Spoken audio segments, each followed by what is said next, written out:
All right, get ready, everyone, because today we're diving headfirst into a topic that's both fascinating and a little bit shrouded in mystery. You know what I mean? We're talking sexual magic, specifically the system developed by Pascal Beverly Randolph, Julian magic. Oh yeah, Randolph, now there was a character, a real product of his time and understanding his life, his experiences. It's key to really grasping the nuances of his work, you see. Right, exactly. It's not just theory. It's rooted in his life, his background, the whole 19th century American scene. So before we get into the nitty-gritty, let's start with the man himself, who was Pascal Beverly Randolph. Paint us a picture. Well, like I said, a true product of his time, the 1800s, huge social change, spiritual movements popping up everywhere, and Randolph's life, it's a mix of mystery and achievement. Even his ancestry is debated. Some say he's descended from a Virginia governor, others a black princess from Madagascar. Talk about a mixed heritage. Oh, yeah, that's quite the combination. Makes you wonder how those different threads might have influenced his thinking. Absolutely. And then there's the impact of his mother's death, happened when he was young, and he claimed he had visions of her throughout his life, deeply affected his work with, well, spiritualism, the unseen realm, you could say. Wow, so he's living this life, juggling the mystical with the everyday sailor, doctor, even campaigned against abusive marriages. Pretty Right. radical for his time, right? You can see how Julian sexual magic, with its blend of, well, everything, might come from a guy like that. But let's set the stage a bit more. We're talking about when spiritualism was all the rage, right? Trying to contact spirits, seances, that whole mysterious vibe. You got it. The spiritualist movement was booming. Everyone wanted to talk to the dead. But while Randolph emerges in this time, his work, it wasn't just about chatting with spirits. He was interested in something more, tapping into personal power, but like inside each person. So less about getting guidance from the outside and more about unlocking what's already within. Kind of like a, I don't know, a spiritual self-help thing. You got it. That's a great way to put it. He believed everyone had this potential just waiting to be unleashed. And Julian magic, well, that was the key, the way to unlock it all. Okay, so unlocking potential, tapping into this hidden power. Now we're getting to the good stuff. What were the core principles, the building blocks of Randolph Julian sexual magic? How did he think we could actually access this power? All right, so picture this, the heart of it all. It's this idea of polarization, right? Randolph, he believed those forces that seem opposite, like positive and negative, masculine, feminine, they weren't actually fighting. They were two sides of the same coin, essential for everything, for life, for energy, the whole universe. So it's about finding balance, harnessing that push and pull between those forces. But where does the whole sexual part come in?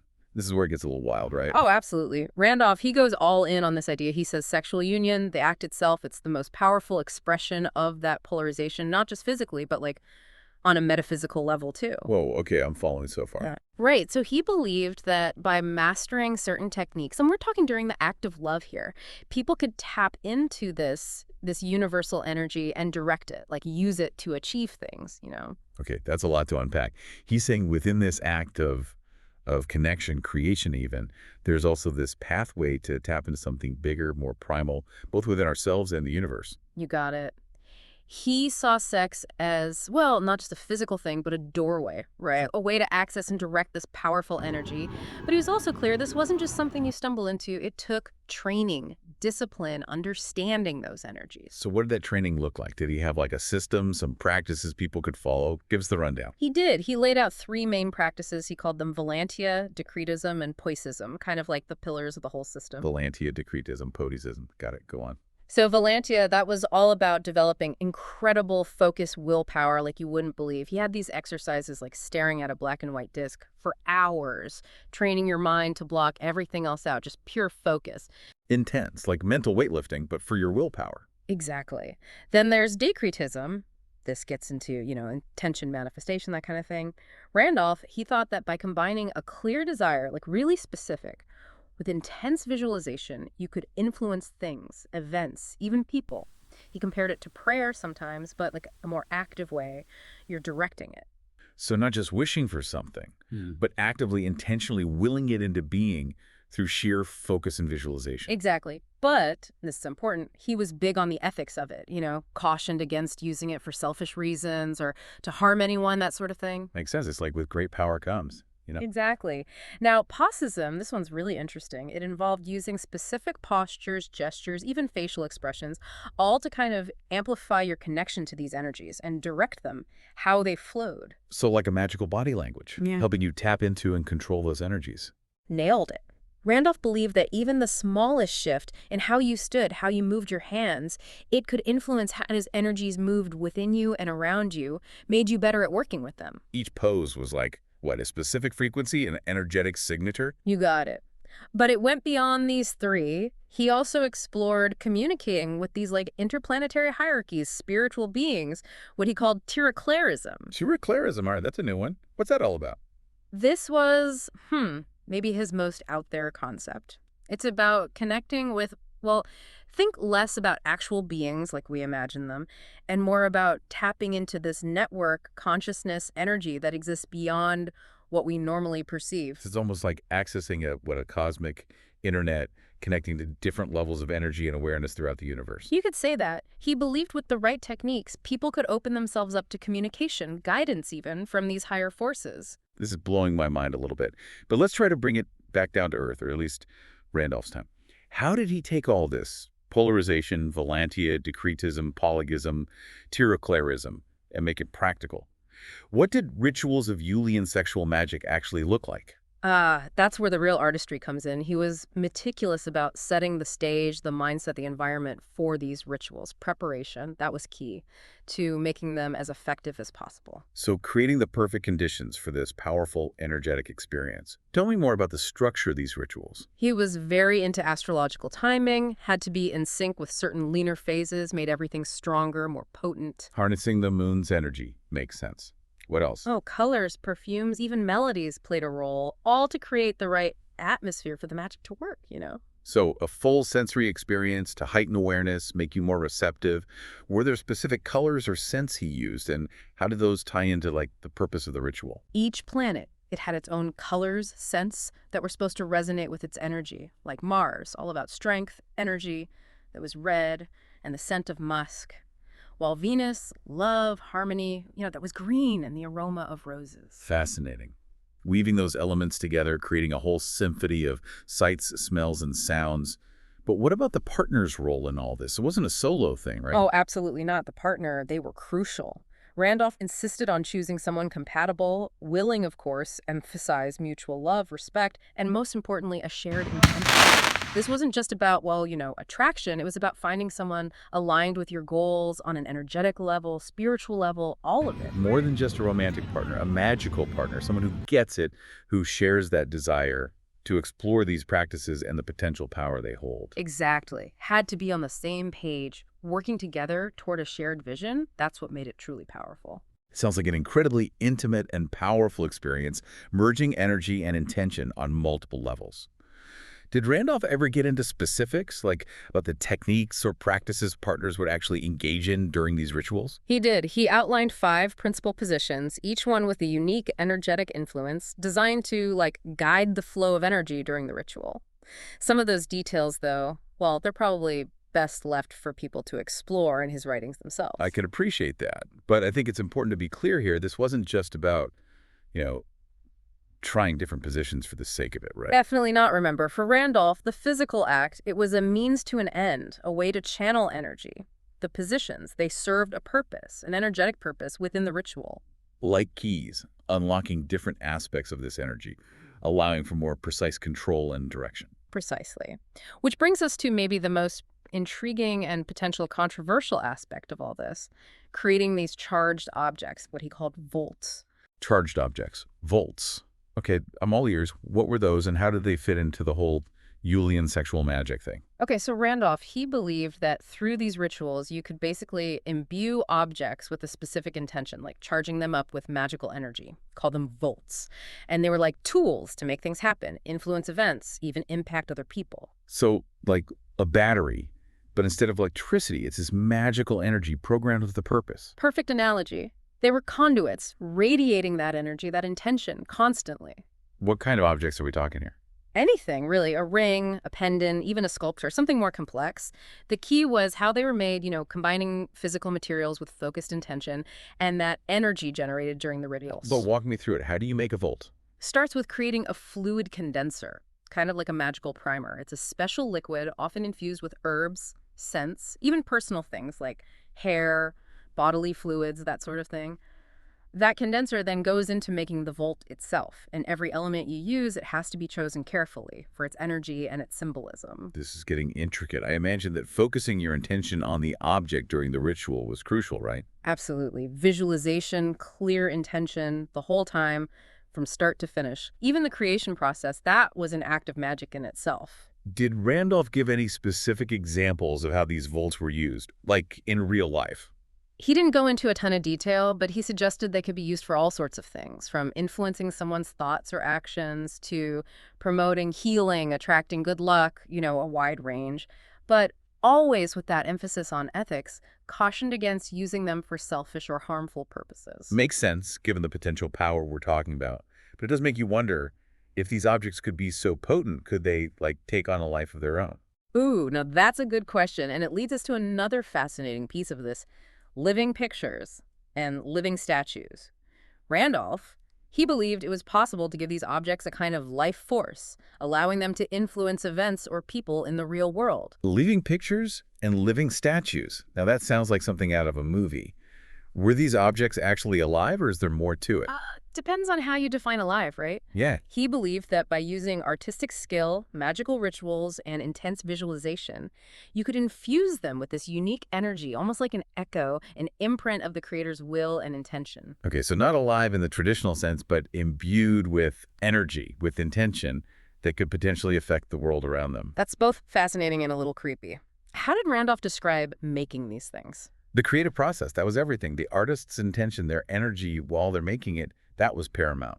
He talked about using special paints infused with magical condensers, then animating them through rituals, very similar to the volts, focused intention, visualization, the whole shebang. Did he ever mention any evidence, any stories that suggested these objects actually had this unique energy? He did tell stories about these living pictures doing weird things or seemingly influencing people who came into contact with them. But he also acknowledged, how subjective these experiences are. That line between what's real and what we perceive, especially with magic, it gets blurry. Right, it comes down to what you believe, whether you're open to the possibility of these objects holding that kind of power. Did Randolph think these living pictures and living statues could be used for specific things, like the volts? Yeah, he did. He suggested they could be used for all sorts of purposes, attracting wealth, love, influencing behavior, even protection. But always with that caveat, be careful, don't misuse this power. He was really big on the ethical considerations, especially influencing others without their consent. The consequences, he believed, could be pretty serious, especially when you're messing with forces beyond our full understanding. Absolutely, that's a crucial point. It seems like the deeper we go into Julian sexual magic, the stronger the emphasis on ethical responsibility becomes. But what about Randolph's legacy? His work was pretty out there, even in a time of spiritual exploration. Did his ideas just fade away, or did they have a lasting impact? Well, that's where things get really interesting. While Randolph's work was often dismissed during his lifetime, it didn't exactly disappear. There are hints, connections, suggesting his influence on later occult movements, a lineage of thought that stretches beyond his time, into the 20th century and beyond. Okay, now you've got me hooked. Tell me more about this hidden lineage. Which movements might have been influenced by Randolph's work? Well, some scholars, they point to potential connections between Randolph's Brotherhood of Eulis and groups like the Hermetic Brotherhood of Luxor that popped up in the late 19th century, and even the Ordo Templi Orientis, the OTO, which is still around today, believe it or not. Wow, so his ideas might have secretly influenced some of the most well-known occult groups in history. That's wild. What aspects of his work do they see as carrying over into these later movements? It's tough to say for sure. These connections, they're often based on, well, speculation, bits and pieces of evidence. But the emphasis on personal transformation, using sexual energy for spiritual growth, tapping into unseen forces, those are all themes that pop up in various occult traditions. It makes you wonder just how far his influence reached, and if there are still whispers of his teachings in these groups today. But beyond specific groups or movements, what about his ideas in general? Why are people still talking about Pascal Beverly Randolph and Julian sexual magic over a century after his death? What is it about his work that continues to fascinate people? I think it comes down to a few things. First, his work, as controversial as it was, it tapped into this universal fascination, right? The power of sexuality and how it can go beyond just the physical. It speaks to that desire in us to connect with something bigger, to find meaning, purpose, and the experiences that make us feel most alive. It's like he was trying to bridge that gap between our physical and spiritual selves, using sex as a way to access this deeper energy, a deeper level of consciousness. Exactly. And second, his work spoke to people who were looking for a different path. They wanted self-empowerment, spiritual exploration, but outside traditional religion. He offered something practical, but also mystical, a way to tap into your hidden potential, achieve personal transformation through direct experience, experimentation. So it's like DIY spirituality, with a dash of the esoteric, empowering individuals to take control of their spiritual journeys and unlock their potential through these practices that are both ancient and deeply personal. Precisely. And last but not least, I think it's the sheer audacity of it all. He was bold enough to explore something taboo, something people didn't talk about. He challenged the norms, pushed the boundaries of what was considered acceptable, a real iconoclast. And his work, it still challenges us, makes us think, even today. He definitely wasn't afraid to shake things up. And in the end, he left behind a legacy that still sparks debate, still makes people curious. It makes us question our assumptions about sexuality, spirituality, and what's real. Exactly. Which leads us to the big question, right? How do we square these ancient practices with how we see the world today? In a world that's all about logic, science, skepticism, can something like Julian sexual magic really hold up? Can it be relevant? That's the million-dollar question, isn't it? It's easy to dismiss these ideas as outdated relics of the past, especially in our world of instant gratification and endless information. But I think there's a growing need for something more, a longing for connection, for meaning, something beyond the material world. You're absolutely right. And while the way we approach these practices might have changed, the core desires, that yearning for connection, meaning understanding ourselves and the universe, those are timeless. Whether or not Julian sexual magic, as Randolph envisioned it, holds all the answers, that's up for debate. But the questions it raises, the possibilities, the power of human connection, those resonate deeply even today. So we've really gone deep into Julian sexual magic, all the ins and outs, and it's definitely raised some big questions. Looking at it all now, what can we actually take from Randolph's work? Can we apply any of this to our own lives, especially in a world that often feels, well, at odds with the mystical, the unknown? You hit the nail on the head. That's the core of it, isn't it? Randolph's work, it forces us to face those questions head on. I mean, it's easy to dismiss it, call it outdated, irrelevant, especially in this day and age. But I think there's real insight there, even if we interpret it through a modern lens. What kind of insights are we talking about? What from Julian sexual magic could still resonate today? Well, for one, the emphasis on personal responsibility, that's huge. Randolph, he believed that true power, it wasn't given to you, it was cultivated from within. And that idea, it lines up perfectly with how we think today. Personal growth, self-awareness, taking charge of your own life, all of that. Right, so it's about recognizing your own agency, your ability to shape your experiences, influence the world around you through conscious choice, action. Exactly. And that ties directly into another key takeaway, the power of intention. Randolph was adamant that our thoughts, beliefs, desires, they have a real impact on reality, an actual impact. And we're seeing that more and more now in fields like psychology, even quantum physics. It's like they say, what you focus on expands. Right. But Randolph took it a step further, suggesting we could actually learn to direct that energy consciously, purposefully. Precisely. And then, of course, there's the whole exploration of sexuality as a path to spiritual growth. This is definitely the most controversial aspect of his work, no doubt, but it speaks to that deep connection between our physical and spiritual selves. It challenges us to see sex as more than just physical, more than just procreation, but as a potential source of energy, of transformation. It's about reclaiming that connection, recognizing the sacred within the sensual, and how those experiences can be catalysts for growth, for personal and spiritual development. Absolutely. And at its core, Randolph's work reminds us to question everything, to be brave enough to look beyond what's comfortable, what's considered acceptable. He was a pioneer, challenging the norms of his time, pushing those boundaries of what we thought we knew about ourselves, about the universe. He was a true original. And even if we're not all ready to dive headfirst into Julian sexual magic, we can learn from that adventurous spirit, that willingness to explore the unknown, that belief in human potential. Couldn't agree more. I think that's where his real legacy lies, inspiring us to approach life with that sense of wonder, to embrace the mysteries, and to never stop exploring, pushing those boundaries of what we think is possible. Beautifully put. Well, as we wrap up this deep dive, this exploration of Pascal Beverly Randolph and Julian sexual magic, I'm left with a sense of, I don't know, wonder and appreciation for just how complex human experience really is, and maybe a little spark of inspiration to go on our own explorations, see what lies beyond the everyday. Absolutely. That journey of self-discovery, it never really ends, and sometimes it's those unexplored paths, those ideas that challenge us, that make us think differently. That's where we find the most profound truths. That's a great note to end on. Thank you all for joining us on this deep dive. We hope it sparked your curiosity, made you question some things, and maybe left you with even more to think about. Hmm. Until next time, keep exploring, keep asking those big questions, and keep searching for those hidden truths that are all around us.